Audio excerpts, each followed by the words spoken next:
Khamenei की पत्नी की मौत हो गई है। इस वक्त ये बड़ी खबर आ रही है। अमेरिका इजराइल हमले में वो घायल हुई थी जो हमला किया गया था। मंसूरे खोजास्ते बगेरजादेह की मौत हुई है।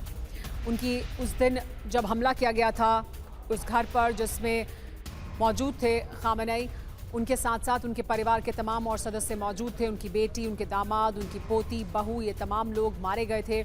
लेकिन अब उनकी पत्नी की भी मौत हो गई है।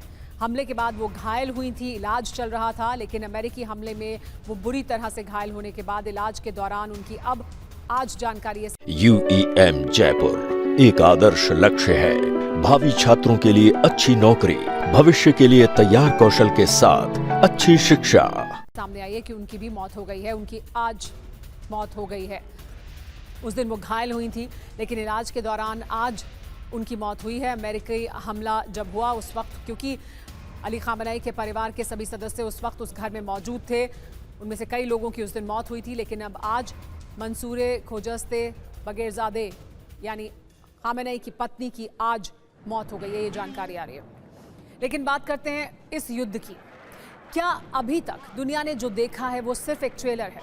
क्या जंग की ये आग अभी और भयंकर होने वाली है?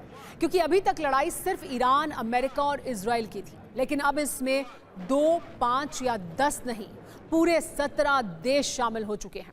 खामेनेई की मौत के बाद ईरान की मिसाइलें अरब देशों की ओर आग बरसा रही हैं। दुबई, कतर, UAE, ओमान हमला करने से पहले ईरान ये नहीं देख रहा है कि मिसाइल कहां गिरेगी और नुकसान कितना होगा। लेकिन अब ईरान के बारूदी ब्रेक फेल को रोकने के लिए नेटो देश मैदान में आ गए हैं।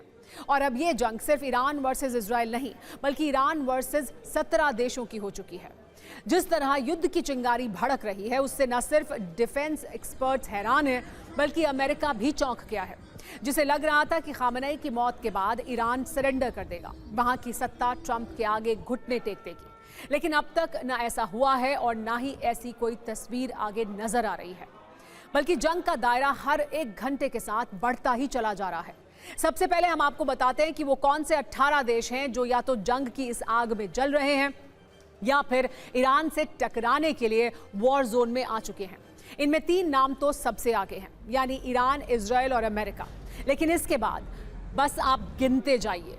UAE, सऊदी अरब, कतर, कुवैत, जॉर्डन, ये सारे वो देश हैं जिन पर ईरान की ओर लगातार हमले किए जा रहे हैं ईरान की ओर से। इसके अलावा लिस्ट में इराक, बहरीन, ओमान भी शामिल हैं। हूती और हिजबुल्लाह जैसे संगठन ईरान की ओर से प्रॉक्सी वॉर लड़ रहे हैं, लेकिन अब इसमें नेटो देशों की एंट्री हो चुकी है। फ्रांस, ब्रिटेन और जर्मनी ने भी ईरान के खिलाफ इजराइल और अमेरिका का साथ देने का ऐलान कर दिया है। मतलब आने वाले कुछ दिनों में हम युद्ध की आग और खतरनाक देखने वाले हैं। आज सत्ता में इन्हीं डरावनी आशंकाओं का हमने न्यूज मित्रों के लिए एक विश्लेषण किया है, जिसमें न सिर्फ बारूदी चिंगारी है बल्कि आर्थिक चिंता वाला करंट भी है। सबसे पहले हम आपको वो वीडियो दिखाते हैं जिससे ये अंदाजा हो जाएगा कि ईरान को रोकना इजराइल और अमेरिका के लिए कितना मुश्किल हो रहा है। हालांकि उस पर हवाई हमले लगातार जारी हैं। अमेरिका और ईरान के हमले तेहरान के साथ साथ ईरान के बाकी शहरों पर भी जारी हैं। ईरान से लगातार विध्वंस की तस्वीरें आ रही हैं। आज ईरान की राजधानी तेहरान में कई बड़े धमाके हुए, एक के बाद एक कई एयर स्ट्राइक की गई, जिसमें IRGC के अहम ठिकानों को निशाना बनाया गया। इन हमलों में ईरान के नेवी चीफ के मारे जाने की भी खबर है। इजराइल और अमेरिका के हमलों का प्रमुख टारगेट ईरानी एयर डिफेंस और मिसाइल लॉन्चर्स हैं। आज इजराइल ने हवाई हमला कर ईरान के एक एयर डिफेंस सिस्टम को तबाह कर दिया। इजराइल की तरफ से ईरान के कुर्दिस्तान इलाके में भी भारी बमबारी की गई है। IDF ने चेतावनी दी है कि ऐसे हमले जारी रहेंगे। एक तरफ बम बारूद वाली जंग है तो जुबानी जंग भी जारी है। एक दूसरे को किस तरह की धमकियां दी जा रही हैं, इस पर हमने एक छोटी सी रील तैयार की है। ट्रंप और नेतन्याहू के बयानों की भी आप एक रील देखिए। इजराइल और अमेरिका की तरफ से किए जा रहे हमलों का जवाब ईरान भी दे रहा है। ईरान के टारगेट पर अरब देशों में अमेरिका के ठिकाने हैं। 9 अरब देशों में अमेरिकी ठिकानों को अब तक निशाना बनाया जा चुका है। आज भी यह सिलसिला जारी रहा। ईरान की तरफ से कुवैत में अमेरिका के दूतावास पर ड्रोन हमला किया गया। हमले के बाद दूतावास की इमारत से धुएं का गुबार उठता हुआ दिखाई दिया। अमेरिका के खिलाफ ईरान का सबसे बड़ा बहरीन में जो बेस मौजूद था, आज लगातार दूसरे दिन ईरान ने बहरीन में अमेरिकी नेवी के 5th फ्लीट को टारगेट किया। कई ड्रोन और मिसाइल दागे गए। ईरान के हमलों का शिकार कतर भी हुआ। कतर की राजधानी दोहा समेत 6 अलग अलग इलाकों में धमाके हुए। ईरान की तरफ से दावा किया गया कि हमले में कतर का रडार सिस्टम तबाह हो गया है। इराक में अमेरिका का इरबिल बेस भी ईरानी इंतकाम का शिकार हो रहा है। इरबिल बेस के पास कई ड्रोन इंटरसेप्ट किए गए। इरबिल पर ईरानी हमले में वेपन डिपो तबाह किए जाने का दावा किया जा रहा है।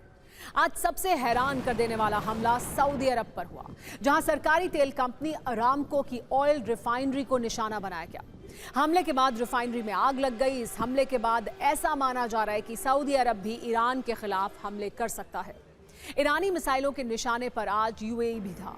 अबू धाबी में फ्रांस के नेवल बेस पर ड्रोन अटैक हुआ। फ्रांस की तरफ से इस हमले की पुष्टि की गई। ये कहा गया कि हमले में बेस में रखा कुछ सामान नष्ट हुआ है। बताया जा रहा है कि यूएई में अमेज़न के डेटा सेंटर को निशाना बनाया गया है, जिसके बाद क्लाउड कंप्यूट और डेटाबेस सर्विस बंद हो गई। ईरान ने आज पहली बार तुर्की पर भी स्ट्राइक की। तुर्की में अमेरिकी बेस पर ड्रोन हमला किया। यह पहली बार है जब ईरान ने तुर्की में हमला किया है।